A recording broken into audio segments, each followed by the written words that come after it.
दोस्तों, आपको एक बार फिर से हमारे यूट्यूब चैनल में आप सभी को स्वागत है। इस क्लास में आपको बताएंगे कि क्लास 10th अध्याय 9 त्रिकोणमिति के कुछ अनुप्रयोग। यहाँ पर त्रिकोणमिति के कुछ अनुप्रयोग यहाँ पर बताएंगे। ये अध्याय 9 है। यहाँ से आपकी यूपी बोर्ड क्लास 10th में यहाँ से 10 अंक यहाँ से 100% पक्के होंगे। यहाँ से आपके 10 अंक यहाँ से 100% आएंगे। तो आप लोग इस क्लास को मिस मत कीजिए। जल्दी सभी लोग क्लास में जुड़ जाइए और सभी लोग ज़्यादा से ज़्यादा वीडियो को शेयर करिए। चलो बिना किसी देरी के अपनी क्लास यहाँ शुरुआत करते हैं। यहाँ पर पहला क्वेश्चन यहाँ पर बताएंगे। प्रश्नावली 9A का है। यहाँ पर प्रश्नावली 9A का यहाँ पहला क्वेश्चन आपको बताएंगे। ये त्रिकोणमिति है। जिसको भी डर लगता है त्रिकोणमिति से तो आज की क्लास में नहीं, किसी को डर नहीं लगेगा। चलो यहाँ से शुरुआत करते हैं। हमारे यहाँ से पहला क्वेश्चन यहाँ से क्या है। हमारा यहाँ से पहला क्वेश्चन कहता है भूमि के एक बिंदु से, भूमि का एक बिंदु है और मीनार के पाद बिंदु, जो मीनार का भूमि का एक बिंदु है और पाद का मतलब मीनार के नीचे का बिंदु, मीनार के नीचे का बिंदु पाद है। बिंदु 30 मीटर की दूरी है। जो भूमि का एक बिंदु है और मीनार के पाद बिंदु, यहाँ से इतनी दूरी 30 मीटर है और मीनार के शिखर का उन्नयन कोण 30 अंश है।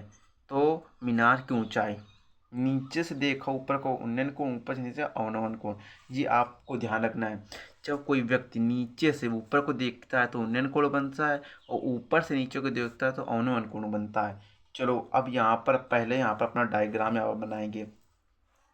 यहाँ पर हमारा डायग्राम कैसे बनेगा। अगर आप लोगों ने पहले अगर यहाँ पर डायग्राम नहीं बनाया तो ये आपके लिए बहुत ही मुश्किल सवाल होने वाला। पहले यहाँ पर देखो क्या क्या कहा था हमारा सवाल। भूमि का एक बिंदु, ये भूमि का एक बिंदु और मीनार के, ये हमारी यहाँ पर मीनार मान लो। क्या ये मीनार है। ये क्या हमारी मीनार है। सवाल कहता है भूमि का एक बिंदु और मीनार के पाद का बिंदु की दूरी कितनी, 30 मीटर। यहाँ पर हमने 30 मीटर लिख दिया। और कहता उन्नयन कोण, उन्नयन कोण क्या होता है, जब नीचे से किसी चीज़ को उसकी चोटी को देखते हो, नीचे से चोटी को देखते हो तो उन्नयन कोण बनता है और चोटी से नीचे के देखते हो तो अवनमन कोण बनता है। यहाँ पर हमारा उन्नयन कोण 30 अंश दिया था। अब आप यहाँ पर डायग्राम बना लिया। अब पूछता क्या है कि मीनार की ऊंचाई कितनी है। ये ऊंचाई पूछ रहा है तो हमको मीनार की ऊंचाई नहीं पता है तो यहाँ पर मीनार की ऊंचाई क्या मान लेंगे, यच। माना हम मीनार की ऊंचाई यच है। अब देखो यहाँ सवाल कैसे हल करते हैं। यहाँ से बिल्कुल बिल्कुल डिटेल में यहाँ पर आपको बताएंगे। यहाँ पर हमको ऊंचाई नहीं दी थी तो यहाँ पर पहले हम ऊंचाई मानेंगे। क्या है, माना मीनार की ऊंचाई यच मीटर है। कितनी, यच मीटर। आप जब यूपी बोर्ड की कॉपी में हल करोगे तो आपको पहले पूरा लिखना होगा कि इस सवाल में क्या क्या दिए, ऊंचाई कितनी दी है, यहाँ से इतनी दूरी कितनी है और उन्नयन कोण कितना है। ये आपको डिटेल में लिखना है। चलो यहाँ से क्या है, हमें मानना है मीनार की ऊंचाई यच मीटर। जो हमको पूछा है पहले हम उसी मानेंगे। फिर क्या दिया है, मीनार से पाद बिंदु की दूरी, भूमि के बिंदु से और मीनार के पाद बिंदु की दूरी कितनी, 30 मीटर। तो यहाँ पर दूरी कितनी लिख देंगे, 30 मीटर। फिर आगे क्या कहता है, और मीनार के शिखर का उन्नयन कोण 30 अंश है। जो मीनार के शिखर का उन्नयन कोण 30 अंश है। अब हम लोगों को जो बात यहाँ पर हमको पता थी हमने वो बात यहाँ पर मान ली। अब यहाँ से अपना क्वेश्चन हल करेंगे।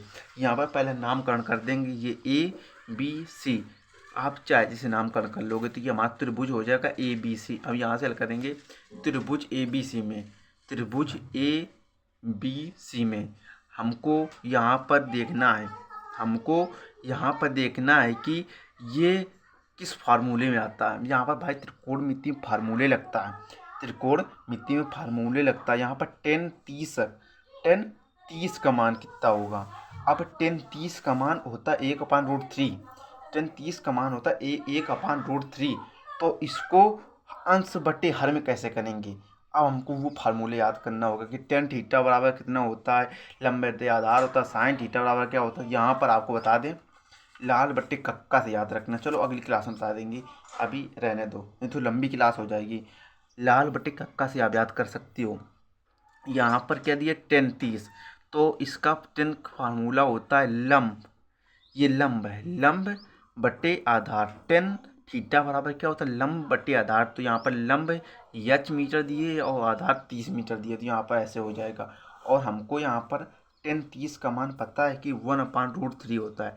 टेन 30 का मान 1/√3 होता है।